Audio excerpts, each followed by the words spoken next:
Although state insurance departments license both individuals and agencies for most license types and lines of authority, if there is an issue, they want a real live human being to take responsibility for correcting the problem. That's the role of the designated responsible licensed producer. This individual personally guarantees the entity's regulatory compliance for specific lines of authority. When choosing a DRLP, there are 4 factors to keep in mind. First, every license type and line of authority held by the agency must be matched by the individual. In some states, agencies can divide the lines of authority between multiple people. Otherwise, at least one individual must hold an active license for all the relevant lines. If not, state regulators can cancel the entity's line of authority or license. Second, many states require the DRLP to be an officer of the corporation or a member or manager of the limited liability company. They don't need to have an ownership stake in the agency, but they must oversee some aspect of the agency's day-to-day operations. This ensures that the individual has the authority needed to fulfill their responsibilities. Third, the DRLP is there to ensure the agency's compliance with the insurance laws, regulations, and procedures of the state. So the person chosen needs the knowledge and experience to feel comfortable in this essential role.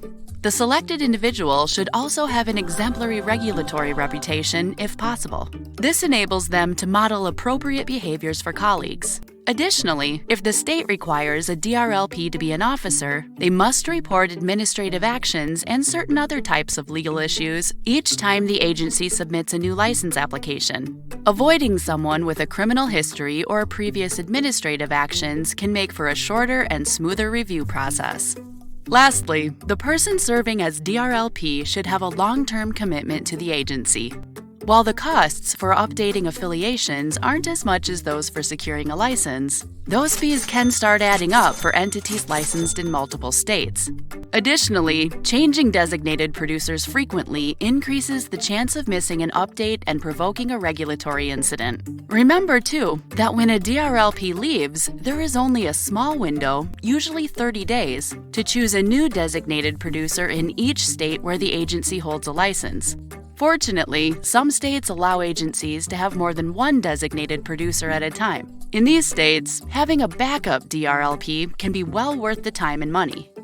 Even in states that don't allow multiple designated producers, having a second individual with the appropriate licenses ready to step into the role if needed is a wise strategy. If you want to find out who's listed as your designated responsible licensed producer in the jurisdictions where your agency does business, or if you need to update that information, Resource Pro Compliance can help. Visit us at ilsainc.com to start a conversation.